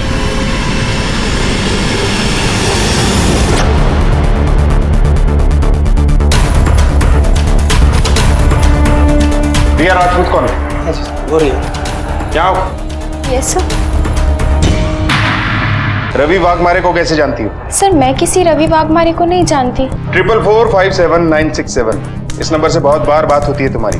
सर मुझे सारा दिन में इतने सारे कस्टमर्स के कॉल्स आते हैं कि मैं क्या बताऊं। ये भी कोई कस्टमर ही होगा, मैं किसी को नाम से नहीं पहचानती। हाँ इसके इतने सारे कॉल्स आए हैं तो ज़रूर इसकी डिलीवरी थोड़ी लेट से हुई होगी। अपना सेल फोन दो।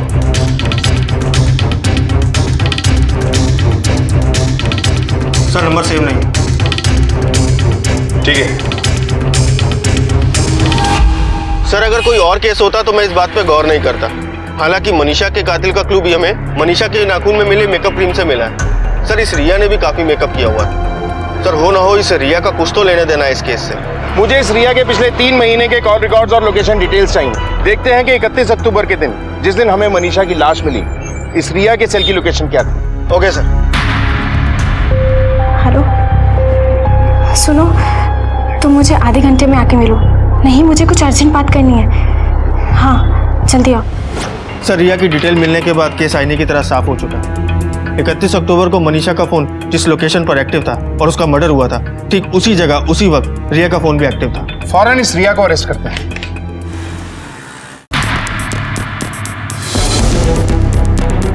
रिया का है? सर, रिया आपके जाने के बाद कुछ काम से अर्जेंट निकल गई, वापस अभी तक लौटी नहीं।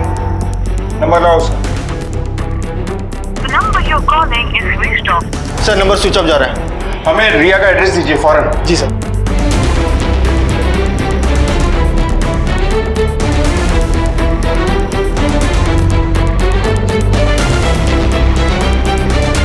कौन सा घर है? सर, ये वाला। सर, रिया तो थोड़ी देर पहले ही घर से निकली है।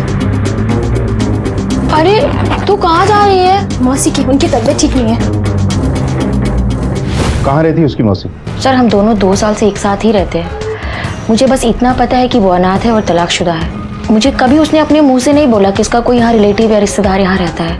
कितना वक्त हुआ ऐसे निकले हुए? आधे घंटे से ऊपर हुआ सर। चलो।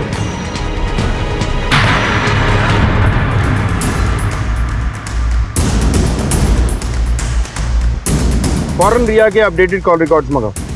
अगर वो फरार है तो हमसे घबराकर उसने किसी को कॉल जरूर किया होगा। उसने जिसे भी कॉल किया है उसे ट्रैक करो। We have to catch her. Hello Tambe, एक नंबर नोट करो।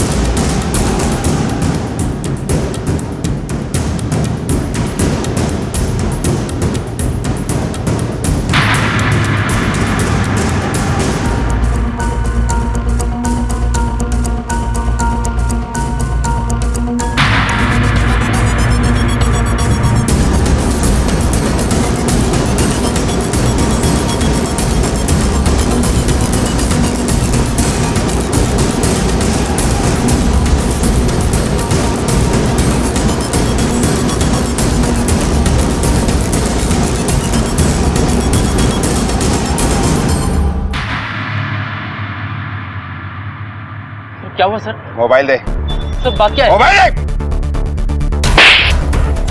सर, क्या हुआ? अरे, क्या हुआ? क्या बताइए तो।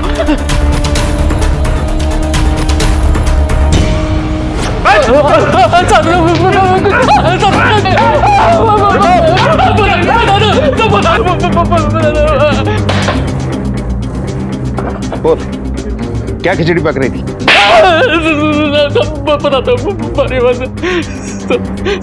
मनीषा मेरी गर्लफ्रेंड थी। तो इस तरह फायदा उठा रहा था खुद के पढ़े लिखे होने का? सर, बात अफेयर तक तो ठीक थी, पर पिछले कुछ दिनों से वो मेरे पीछे पड़ी हुई थी कि मैं उसके बाप को मार दूं। उसके कहने पे ना मैंने उसके बाप पे एक छोटा सा हमला भी किया था।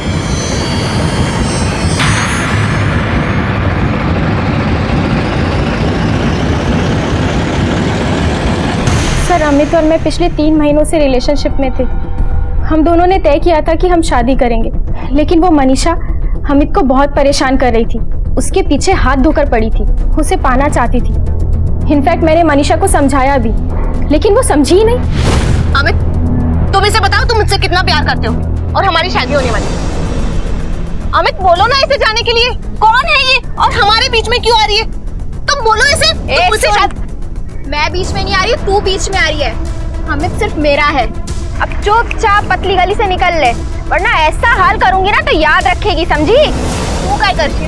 मैं तुझे दिखाती। और नीलिमा, उसे क्यों मारा? नीलिमा? सर, मैं किसी नीलिमा को नहीं जानती। सर, मेरा यकीन कीजिए, मैं सच बोल रही हूँ। सर, नीलिमा मेरी गर्लफ्रेंड थी। वो वक्त की मारी हुई थी, बहुत टूट गई थी। मैंने उसको थोड़ा सहारा दिया तो वो सीरियस हो गई। सर, मैंने उसको बहुत प्यार से समझाया था कि देख, मजे करने तक ठीक है, पर धंधे वाली को कोई घर वाली थोड़ी बनाता है। मैंने उसको कितना समझाया, वो मेरी बात सुन ही नहीं थी। इसलिए मैंने जाके मनीषा को सब कुछ बता दिया। मनीषा मुझको लेके बहुत पॉजिटिव थी, इसलिए उसने सबसे पहले उसको कॉल किया, नीलिमा को फोन करके कई बार समझाया।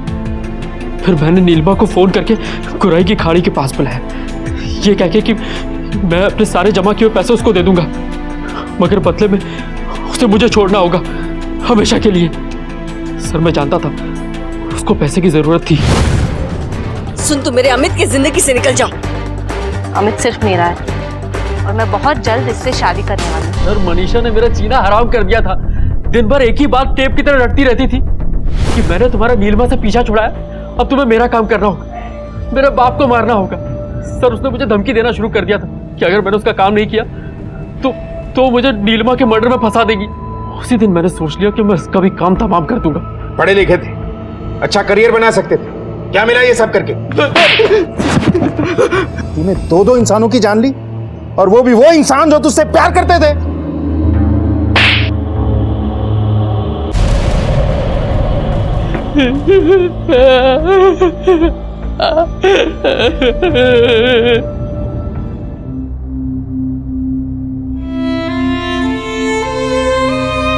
ठीक है, तुझ्यासाठी कितनी सुंदर साड़ी है, बहुत महंगी होगी ना? इतना पैसा क्यों खर्च किया? तूने जिंदगी में बहुत कुछ देखा और सहा है, तब तो मैं कुछ कर नहीं पाई, लेकिन अब मैं तुझे वो सारी खुशियां देना चाहती हूँ जो तू डिजर्व करती है। जिंदगी की पहेली को सुलझाने में जिंदगी ही बर्बाद कर ली। दुनिया की सबसे जटिल और रहस्यमय रचना है इंसानी दिमाग। इसकी असीम क्षमता और ताकत इसे अनोखा तो बनाती है, लेकिन कभी कभी ये दिमाग दहशत का कारण भी बनता है। हम क्या चाहते हैं, क्या सोचते हैं, क्या करने वाले हैं, ये सब हमारे काबू में है। इसकी चाबी हमारे शरीर के उसी हिस्से में होती है जिसका नियंत्रण अगर हमारे हाथ में ठीक से हो तो ही ये फैसले सही तरीके से लिए जा सकते हैं। और अगर हम इस पर काबू ना रख पाए तो तकलीफ सिर्फ हमें नहीं, हमारे परिवार वालों, हमारे आसपास के लोगों और हमारे चाहने वालों को भी होती है। ऑटो चालक अमित कदम एक ऐसी मनोवृत्ति का शिकार था जहां उसे अपनी अहमियत के आगे इंसानी मूल्य भी छोटे लगने लगे थे। नीलिमा कभी इस नर्क में नहीं फंसना चाहती थी, लेकिन अपने बच्चे की खुशी और उसके उज्जवल भविष्य के लिए वो इस नर्क से गुजरने को तैयार हुई। और अपनी बेटी को खोने के बाद उसकी मां सुजाता के आंसू अब भी नहीं थमे हैं। याद रखें कि गलत मकसद से चुना गया रास्ता हमें गलत मंजिल तक ही ले जाता है, और वो मंजिल एक ऐसी मंजिल होती है जिसके आगे जिंदगी दम तोड़ देती है। इसी विचार के साथ अब मैं अनूप सोनी आपसे विदा लेता हूं। फिर मुलाकात होगी अगले एपिसोड में एक और चौंका देने वाले केस के साथ। तब तक अपना और अपने परिवार का ख्याल रखें और देखते रहें क्राइम पेट्रोल डायल 100। सबक एक को सीख हम सबको। जय हिंद। क्राइम पेट्रोल के और भी दिलचस्प कहानी देखने के लिए हमारे चैनल को सब्सक्राइब करें और बेल आइकॉन दबाना न भूलें।